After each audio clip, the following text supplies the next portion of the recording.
අපි මේ රැඳී හිටින්නේ ඌරුබොකෝයේ රන්න ජලාමුණ තමයි මේ ස්ථානය.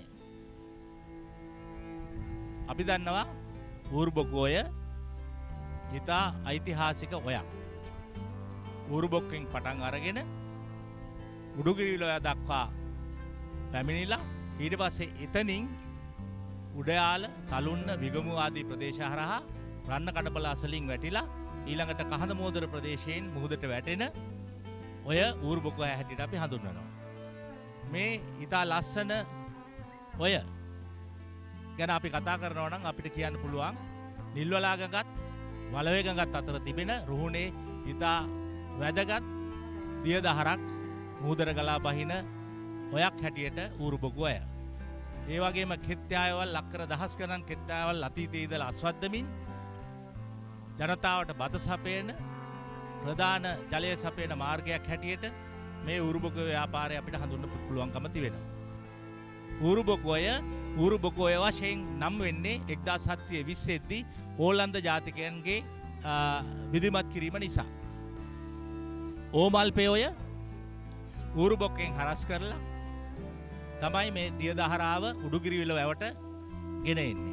උඩුගිරිවිල වැව ඒ විදියට පුරවලා ඊට පස්සේ ජලය අවශ්‍ය කාලවලදී නැවතත් උඩුගිරිවලින් ඌරුබොකෝයට ජලය නිදහස් කරනවා.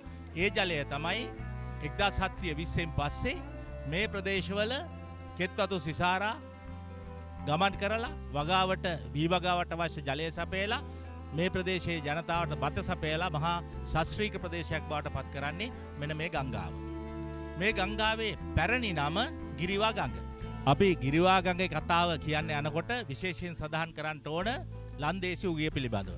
1602 දී මේ රටට ලන්දේසි පැමුණුණා. පැමිණිලා අවුරුදු 20ක් 30ක් විතර යනකොට ඒ අය මුහුදුබද ප්‍රදේශ පාලනය කරන්න පටන් ගත්තා. ඒ ලන්දේසි ජාතිකයන්ගෙන් අපේ රටට විනාශයක් වුණා වගේම අපේ විහාරස්ථාන කොල්ල කෑවා වගේම ඒ වගේම අපේ ඇද්දල ඒ වගේම අපේ ගම්මිරිස් ඒ වගේ කුරුඳු කරුංකා පුවක් ආදී සියලු දේ ඇද්දල පවා ඒ සියලු දේ පිටරටට පැටවුවා වගේම අපේ වස්තුව කොල්ල කෑවා වගේම ඒ අය කරපු යම් යහපත් දේවලුත් තියෙනවා. අපි ඒකත් පස්සේ සඳහන් කරනවා. ඉතින් මේවා කරලා ඉවර වෙලා මේ අයට තවදුරටත් රට පාලනය කරගෙන යනකොට දැන් ආදායම නැහැ. ආදායම නැති නිසා මේ අය කල්පනා කරා මේ රටේ මේ ස්වදේශිකයන් වගාවට යොමු කරන්න ඕනේ කියලා. ඉතින් ලන්දේසීන් විසින්ම විනාශ කරන ලද කෙත් වතු ආදිය, වැව් පොකුණු ආදිය නැවත ප්‍රතිසංස්කරණය කිරීමට ඒ අය තීරණය කරනවා. තීරණය කරලා 1720 වගේ කාලය වෙනකොට මෙන්න මේ ගිරිවා ගඟ විදුවත් කිරීමේ වැඩපිළිවෙලට මේ අය අත ගහනවා. මේ අය ගිරිවා ගඟ දිගේ උඩහට ගිහිල්ලා ඕමල්පෙයෝය නිල්වලා ගඟට ගලන ඕමල්පෙයෝය නිල්වලා ගඟේ ප්‍රධාන අතුගංගාව ඕමල්පෙයෝය අත්තක් හරස් කරලා මේ අය ඌරුබොක්කේදී තව ඇල මාර්ගයකුත් කපලා මේ දිය සීරාව මේ වතුර හරවනවා මෙන්න මේ පැරණි ගිරිවා ගඟට හරවලා එහෙම නැත්නම් අද ඌරුබොකෝයට හරවනවා. හරවලා ඒ ජලය උඩුගිරිවිල වැවේදී එක්රැස් කරනවා. උඩුගිරිවිල වැවේදී එක්රැස් කළා කන්න දෙකම වගා කරන්න පුළුවන් ආකාරයට සකස් කරලා නොයෙක් තැන්වල අමුණු ආදිය බැඳලා මුළු රුහුණම නැවත වගා කරන්න පුළුවන් විදියට සකස් කරනවා. පේන මේ රන් අමුණ ඊටාම මනරම් දර්ශනයක් මේ ආවට තිබෙනවා.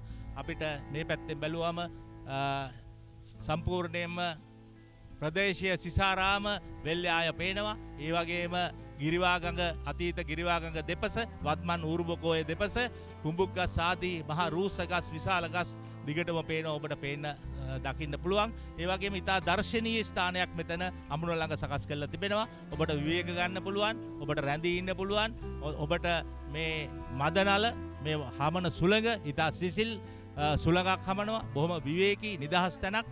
අවට සිසාරා බැලුවම ඔබ මේ දර්ශන වලින් දකින්න ඇති ප්‍රධාන පාරේ වාහන යනවා පේනවා ඈතින්. ඒ අතරතුරේදී මෙන්න මේ රන්න නගරයේ අසල තියෙන රමණීය තැන ඌරුබොකෝයේ අමුණ ළඟ ඉඳගෙනයි අපි මේ අතීත කතාව ඔබට කියන්නේ.